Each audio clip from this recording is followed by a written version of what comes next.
کوشتپیه کانال په دې وروستیو کې نه یوازې د داخلي رسنیو بلکې د خارجي رسنیو هم د خبرونو سرټکه ګرځېدلی دی. دې کانال ولې د رسنیو پام خپل ځان ته اړولی دی؟ Taliban is currently building Kosh Tepe Canal in northern Afghanistan. A mega project which captivated the attentions of whole world, the Kosh Tepe Canal. This artificial river is called the Kosh Tepe Canal. हम जिस देश की बात कर रहे हैं वो कोई और नहीं बल्कि अफगानिस्तान है और इसका कोश टेपा कैनल है. Afghanistan has initiated the construction of the Kosh Tepe Canal. The project is an artificial river called the Kosh Tepe Canal that once completed will be one of the longest and largest irrigation canals in the world. Afghanistan's canal mega projects, we will discover the fascinating considerations. والزراعية المنسية منذ عقود. ناصر شديد الجزيرة من ولاية بلخ شمالية أفغانستان. نړیوال دې خبرې حیران کړي چې څنګه افغانستان په دومره کمزور اقتصادي حالت کې په داسې یو لوی پروژه کار کوي او په داسې حال کې چې له نیمایي ډېرې چارې خلاصې شوي دي. د کوشتپیه کانال د اسیا په کچه یوه لویه پروژه ده. د دې کانال اوږدوالی 215 کیلومتره، پلنوالی 115 متره او ژوروالی 8 متره دی چې د بلخ د کالدارې ولسوالۍ نه شروع فاریاب تر اندخوی ولسوالۍ پورې غځېدلی دی.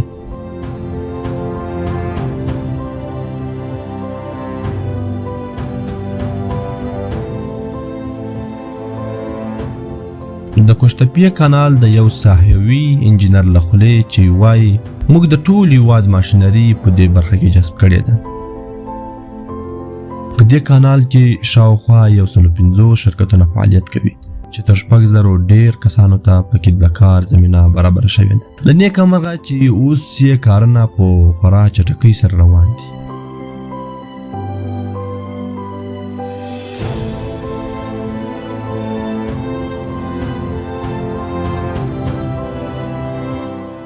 دا کانال د 80,000 هکټاره ځمکې د خړوبولو وړتیا لري.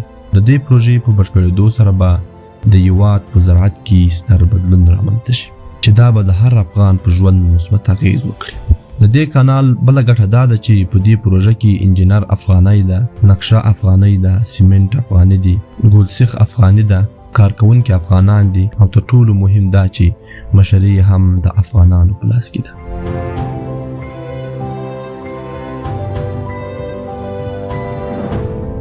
د کوشتپیه کانال د کارونو په بشپړېدو سره به زرګونه هکټاره شاړه ځمکه خړوبه شي، فصلونه به وکرل شي، غله او میوه به زیاته شي، هوا به صافه شي، مرغان به زیات شي، خلک به ځمکوال شي، غریبه به په مالداري بدله شي.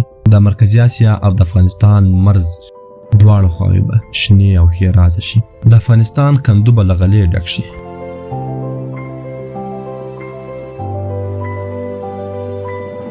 زموږ زراعت به د خودکفایي تر کچې وده وکړي. په وخت سره به د برېښنا بند هم پکې جوړ شي. د کانال ډېری کارونه بشپړ شوي. اوس مهال 2 شفټه کار جریان لري.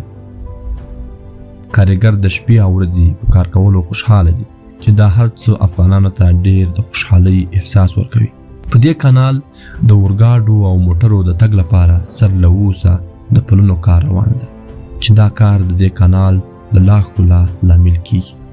کوشتپیه کانال شاوخوا د ښکار بندولو په اړه د ملي پراختیا شرکت اعلامیه خپره کړې ده چې لوستل یې اړین ګڼم.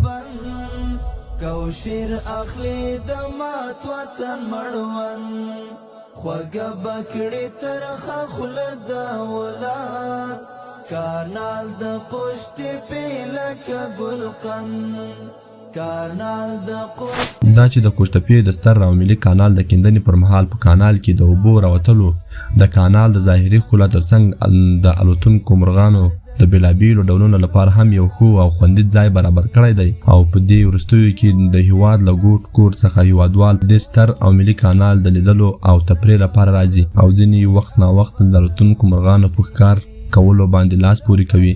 ملي پراختیا شرکت له ټولو هېوادوالو په خورا درنښت هیله کوي چې له ورته کړنو په جدي ډول ډډه وکړي. کله دې وروسته څوک په یاده سیمه کې د ښکار کولو هڅه وکړي له قانوني مجازات سره به مخ شي. کانال د کوشتپې لکه ګلقند